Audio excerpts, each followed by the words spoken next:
Sikia, iwe kibiolojia au kitamaduni, hakuna sababu ambayo inampendelea mwanaume kuwa na wanawake tofauti tofauti, kubadilisha, yani leo iko na huyu, kesho iko na yule. Lakini zipo sababu za kitamaduni na za kibiolojia zinazofanya mwanaume awe mwanamke zaidi ya moja.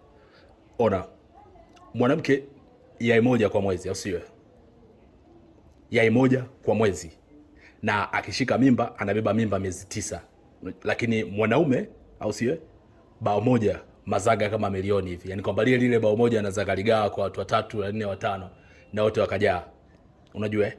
Lakini pia kwa siku moja anaweza kutia mimba hata wanawake 5, 6, 10, 20, 30 kutokana na pumzi yake, na ikawa hivyo hivyo kesho kutwa. Sasa unadhani wewe mwanaume anawezaje kuishi na mwanamke mmoja? Yani mruhusu achukue wanawake wawili. Hapo ndipo unapata mwanaume yule ambaye ulikuwa unamtaka, mwanaume ambaye kiongozi.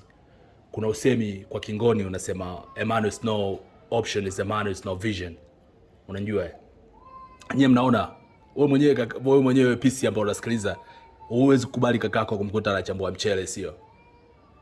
Kwa anawezaje kutokuchambua mchele? Anatakiwa kuwa na options. Ushanipata? Alright, fresh.